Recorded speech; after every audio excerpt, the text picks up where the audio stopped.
네, 안녕하세요. 평생투자 파트너입니다. 네, 오늘은 2018년도 11월 20일, 네, 오늘은 화요일입니다. 자, 오늘 하루도 화이팅 하시고요. 오늘도 오전 시황 한번 같이 보고 넘어가도록 하겠습니다.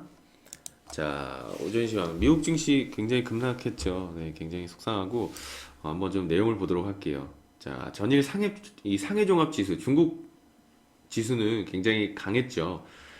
최근 거래량까지 동반을 하면서 이 바닥을 탈출하기 위해 좀 애쓰는 모습이 보입니다. 그러나 밤사이에 뉴욕 증시는 좀 크게 하락을 했고, 특히 나스닥의 3% 넘는 급락은 좀 아프게 느껴지는 것 같습니다. 그리고 이 미국의 기술주인 팡 관련한 이 주식들이요, 지금 현재 약세에 들어간 것으로 보이고, 우리 증시와는 아무래도 좀 무관하지 않을 것으로 봅니다. 그러니까 충분히 영향이 있을 것 같고, 특히 삼성전자와 SK 하이닉스의 4분기 예상 실적은 지금 저조할 것으로 지금 바라보고 있거든요. 그래서 관련 업종과 종목들 역시 주시해야 할 대목이다라고 보여지고요. 또한 앞으로 대형주들의 실적이 좀 저조한 만큼 이 지수가 강세를 보이기는 좀 힘들 것이다라는 거거든요. 그러니까 어제도 말씀드렸지만 이 대형주도보단 중소형주가 더 좋을 수 있겠다라는 그런 모습이 좀 보여지고요. 최근 우리 증시는 또 보면은 미국보다는 중국과 좀 커플링되는 모습이 좀 많습니다. 중국과도 좀 닮아 있고 지금 G20 이 정상회담을 좀 앞두고 좀 변곡점이 좀 발생할까 좀 그렇게 이제 보여지고요. 어, 우선 기업들의 이 실적이 좀 저조한 만큼 정치적 변수로 인한 기대감은 적당하게만 받아들이는 것이 좋을 것 같습니다. 아무래도 이 실적이 있으면 힘이 그만큼 뒷받침이 돼줄 텐데, 그렇지 못하기 때문에 정치적으로 인한 어떤 변수는 좀 기대감이 적게, 적당하게 받아들일 필요가 있겠다라고 보여지고요. 시장에는 지금도 그리고 앞으로도 호재보다는요, 악재가 더 많을 것입니다. 안 그래도, 아무래도요. 우리는 자극적인 뉴스보다는 환율과 지수, 그리고 기업들의 실적에 좀 더 집중하는 것이 좋겠습니다. 그러니까 저희도 지금 대표님의 카페에다 그 관심 종목 리스트를 한번 쫙 올려드렸었잖아요. 그러니까 그런 것처럼 그런 어떤 작업을 하는 시간으로 좀 삼아야 될 것 같습니다. 그러니까 뉴스와 이 어떤 이야기들에 이제 집중해서 휘둘리기보다는 환율과 지수 그리고 기업들을 이 실적을 비교하면서 이 와중에 실적이 지금 거의 다 안 좋긴 하지만 그래도 이 와중에 그래도 성장하는 종목들을 찾아서 시장에 알맞게 트레이딩을 하는 것이 좀 가장 효과적이고 좀 안전하지 않을까라고 생각을 합니다. 자, 오늘은 오전 시황 여기서 이제 마치도록 하고요. 자, 오늘도 제시 리버모어의 책 거의 이제 막바지로 돼 갑니다. 이제 막바지가 다 돼가고 내용을 한번 좀 같이 좀 살펴보도록 하겠습니다. 네. 오늘은 이제 비슷한 정리 내용이고요.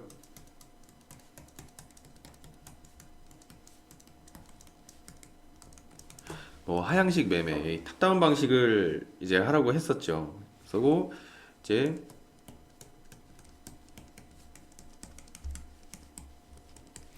추세를 따르라, 주요 시가장을 점검하라 라는 내용입니다. 한번 정리된 내용을 한번 같이 보도록 할게요. 투자자는 매매에 나서기 전에 시장의 전반적 추세, 즉 최소 저항선부터 파악해야 한다. 이 최소 저항선이 상승하는지 하강하는지를 알아야 한다. 전체 시장이나 개별 주식이나 상황은 마찬가지다. 매매 개시 전에 알아야 할 기본적인 사항은 시장의 전반적 추세가 상승세인지 하락세인지 아니면 횡보세인지 하는 부분이다. 매매에 나서기 전에 먼저 이 부분부터 확인해야 한다. 시장의 전반적 추세가 자신에게 유리하지 않다면 극히 불리한 상황에서 매매하는 것이나 마찬가지다. 흐름을 따르라. 추세를 거스르지 마라. 폭풍이 일 때는 항해에 나서지 말라라는 말이고요. 그리고 무엇보다 시장에 맞서지 말아야 한다는 점을 기억하라. 이거는 어제도 한번 또 말씀을 드렸던 내용이었죠. 좀 보면은 업종의 집단적 행동이 타이밍의 핵심 신호다. 라는 내용 한번 좀 보도록 할게요. 주가가 움직일 때는 단 한 종목이 단독으로 움직이지는 않습니다. 뭐 US 스틸의 어떤 주가가 오르면 머지않아 뭐 베들레헴, 리퍼블릭, 뭐 크루소블 등이 따라 오릅니다. 그러니까 2차 전지로 비교 우리 국내에서는 만약에 2차 전지라고 한다면 2차 전지 종목들이 오르면 그래도 웬만해서는 다 같이 오르는 경우도 있잖아요. 한두 종목은 떨어질지언정. 그런 이유입니다. 그러니까 그 이유는 이제 간단하다라는 게 US스틸의 영업이 호조를 보인 근본의 원인이 이 타당한 것이라면 차회강 업계의 나머지 기업들도 같은 원인을 공유하고 있을 것이고 따라서 같은 주가 행보를 나타낼 것이다 라는 것. 이 업종의 집단적 행동이 굉장히 중요하다라는 겁니다. 탑다운 방식은 아까 말씀드린 첫 번째 시장이 상향인지 하방인지 횡보인지 먼저 판단하고 그 다음에 업종의 집단적 행동을 파악을 하는 겁니다. 어떤 업종이 더 좋고, 그렇죠? 어떤 업종이 더 실적이 좋고 강한지를 먼저 보고요. 그리고 선도 업종 내 선도주를 매매를 해야겠죠. 그렇죠? 업종의 집단적 움직임을 확인하고 이 업종이 이제 들썩들썩 거리면서 가겠구나라는 판단을 했을 때 그 업종 내에 선도주를 매매해야겠죠. 모든 종목을 다 살 수는 없으니까요. 그러니까 특정 업종 내에서도 가장 지배적인 종목을 매수하라라는 겁니다. 가장 튼튼하고 성장성이 뛰어나고 수급도 가장 좋은, 그렇죠? 그리고 강세장에서 상승 추세를 주도하는 시장 선도주에 주목하라. 이러한 선도주들이 흔들리면서 신고가를 형성에 실패하는 것은 시장 추세가 바뀌었다는 신호일 수 있습니다. 선도주가 이러한 행보를 보이면 전체 시장도 이 흐름을 따르게 됩니다. 그러니까 작년 같은 경우에도 이 시장의 선도 대장주들, 그러니까 시장 자체를 이끌어 나가는 종목들이 꽤 있었잖아요, 그렇죠? 그러니까 아무래도 중소형주보다는 대형주 위주가 될 수도 있는 것이고요. 왜냐면은 중소형주들은 시장을 이끌 만한 힘이 좀 없을 수도 있거든요. 그래서 꼭 이 어떤 시장의 추세를 주도하는, 시장의 선도주에 주목할 필요가 있다. 보통 그 업종이 대장 업종이 되는 경우도 있습니다, 그렇죠? 그리고 주식시장 흐름을 분석하려 할 때는 당일 가장 두드러진 행보를 나타냈던 선도주로 선택의 범위를 좁혀라. 예, 이게 제시리버머도 너무 많은 종목을 보지 말라라고 했었잖아요. 그러니까 관심 종목이나 이런 거를 축소하고 압축할 필요가 있다라는 겁니다. 선도주에서 이익을 낼 수 없다면 그 시장에서도 이익을 낼 수 없다. 이익의 기회는 선도주의 흐름에서 찾을 수 있다. 관심 종목의 수를 제한하면 관리와 통제가 한결 수월해진다. 그쵸? 뭐 2,000개의 종목을 계속 다 하루하루 비교할 수는 없거든요. 2,000개의 종목에서 먼저 추리해서 뭐 시장에서 이 업종이 좋은 업종을 먼저 실적이 좋은 업종을 먼저 추리고 그 다음에 그 업종 내에서 대장주를 몇 개 추리고 그렇게 하다 보면은 시장이 좋을 때는 한 100개 정도로 압축이 되고요. 100개, 150개. 시장이 안 좋을 때는 뭐한 50개, 뭐 4, 50개도 안 나올 때도 있고요. 그러니까 그렇게 이제 추리는 작업이 필요합니다. 자, 그리고 이제 손절매 수준을 정해두어라. 주식을 매수하기 전에 주가가 자신에게 불리한 방향으로 움직이는 경우 어느 수준에서 주식을 매도할지 미리 정해두어야 한다라는 의미다. 일단 정한 손절매 수준은 반드시 지켜야 한다라는 것. 항상 이 기준을 정해놔야 한다라는 이유가 보통 투자자분들은 매수하기 전에 고민을 하지 않고 매수하고 나서 고민을 하잖아요. 그거는 올바르지 않은 방법이거든요. 매수하기 전에 온갖 고민을 다 해보고 언제 팔지, 뭐 언제 살지, 뭐 실적은 정말 좋을지 한 번 더 고민을 해보고 매수한 이후에는 그냥 마음 편하게 있으면 됩니다. 그러다가 내가 정한 기준에서 매도 사인이 나오면 그냥 매도해버리면 그만인 거거든요. 그러니까 이게 말은 쉽지만 솔직히 어렵다라는 건 알고 있습니다. 하지만 어려워도 이렇게 해야 손실을 줄일 수 있고 계좌에서 꾸준하게 수익이 날 수 있겠죠, 그렇죠? 또 넘어가서 처음부터 대규모 포지션을 취하지 말고 일단 소규모 포지션을 취해 자신의 시장 판단이 옳은지를 경험하라. 피라미딩 전략으로 들어가면 되는 것이겠죠. 한 번에 많이 들어가는 게 아니고 뭐 총 만약에 10%씩 들어가려고 했다 한 종목당요. 그러면 2%, 2%, 2%, 4% 이게 이제 제시리버머 피라미딩 방식이었잖아요, 그렇죠? 한번 글을 보면 성공하던 트레이더는 성공 확률이 가장 높을 때에 돈을 버는 법이다. 목표로 한 포지션 크기를 한 번에 다 채울 필요는 없다. 소규모 포지션을 이용한 시험 매매를 통해 자신의 시장 판단과 타이밍 분석이 옳은지 확인하고 최소 저항선의 방향도 확인하라. 이러한 시험 매매 접근법은 타이밍뿐 아니라 자금 관리에서도 중요한 요소로 작용한다. 그렇죠? 뜻밖의 기회가 왔다면 이를 놓치지 말고 잡아라. 트레이더는 예측할 수 없는 즉 절대로 예상이 안 되는 상황에 신속히 대처할 수 있어야 한다.